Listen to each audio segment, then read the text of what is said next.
watching a Maku175 review.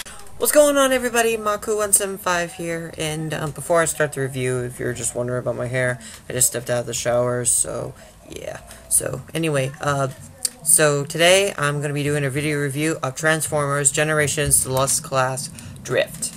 I got this guy at BotCon in Florida, and actually, interesting story about Drift. I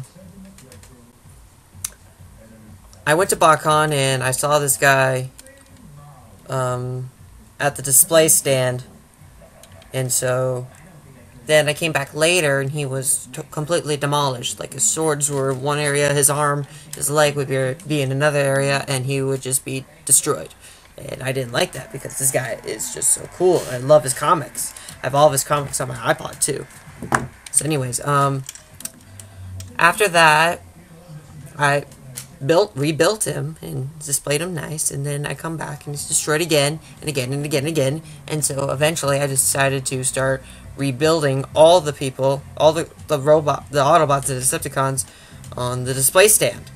And so after that, one of the Hasbro designers who came up to me and asked to help, rebuild the Decepticons, she rewarded me with Drift. And then on the last day, she rewarded me with a War for Cybertron Bumblebee, which is sitting right over there, which I still need to do a review. I might do that another day. So anyway, and so that's where I got this. And another thing, he doesn't have his big sword, because I don't know what happened to it. I left it in Texas, but my mom don't know that, so no saying a word. Anyway, so as you can see, Drift is a Japanese car. Very nice. He's got white, very sportsy. He's got little Japanese lettering of who knows what that means.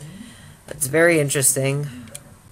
It's very nice. I really like it. It's so cool. But yeah, it rolls. Plastic wheels. Very articulate. You can see his head and his arms under here, but that's alright. But anyway, to transform Drift, what you want to do is you want to attach these doors, like so. Like that. And then, for the legs, you just want to pull them down like that, and then grab them by the feet, and then pull them all the way down. And then, as you can see, his knees are starting to pop out already. Then just pull them all the way back. You want to separate the legs, and then, interesting, you want to fold up the feet like so. There's one leg. Just see the other side. Then you got another leg. And then for these panels here, you want to flip this panel up and fold the window in. And you got one sheath for a sword. Just see the other side. And then you see his swords are all ready to go. I really like how the swords kind of transform along with Drift. And then after that, you want to spread the hood apart. As you can see, you already see his head. You want to flip these panels off to the side, like so. You don't tap into place or anything, they just move on to the side, like that. Pull his arms down. Grab the hand, pull it forward. You just got one Autobot symbol. And then you pull the other arm down. You've got two Autobot symbols. You just want to pull up the chest plate, tap right into place. And here you got Autobot Drift in his robot mode. It's actually a very simple transformation, and I can see why, because they want to make sure they have all the detailing in the robot mode, from his Autobot logos on his arms to his face detail, which I think is amazing. And then the detailing in the chest, which kind of looks like his Cybertronian chest plate to me, which is interesting.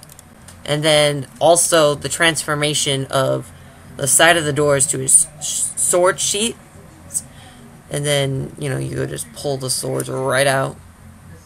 It's really cool how it just transforms like that, but it's very bendy, rubber, plastic kind of thing. The big sword was the same thing, so no difference in that. And then, of course, you can always bend it like that, just for no reason. But it's a very nice sword. You can stick it in his hands. I mean, there is a way to pull his own swords out of his hands, but it just doesn't look that good.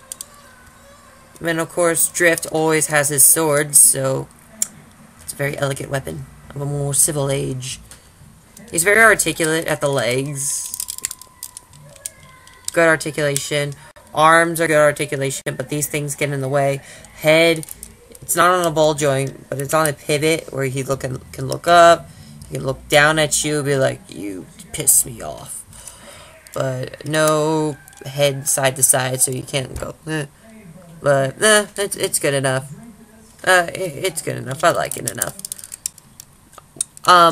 One thing that I guess that would be interesting, if Drift, like, you know, the counterpunch toy, could have a Decepticon side, where he could transform into his Decepticon alter ego, Deadlock. Well, before he was Deadlock, and then now he's just Drift. But, yeah, I mean, I like it. I mean, I've always wanted a Drift action figure after I've read the comic books, and here he is. He's a good counterpart with Generations Cup. I've seen on some pictures, but I don't really have Generations Cup yet, so I'm gonna get that when I go to BotCon in next week. Then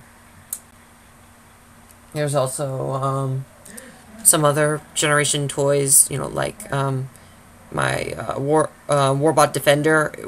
Definitely good size comparison, and yeah, it's just very nice. And of course, back here is where his sword would be held. This panel actually can move, but I don't really see a point of it moving. So I kind of just, you know, keep it the way it is. You know, it kind of blends in. So there's no difference to it whatsoever. But all in all, it's a really good figure. So yeah, hope you guys enjoyed this review. Please subscribe to my channels, Mako175 and Mr. Omnitron. And please fan my Mako175 fan page on Facebook. And so yeah, this is Mako175, and you know how to reach me.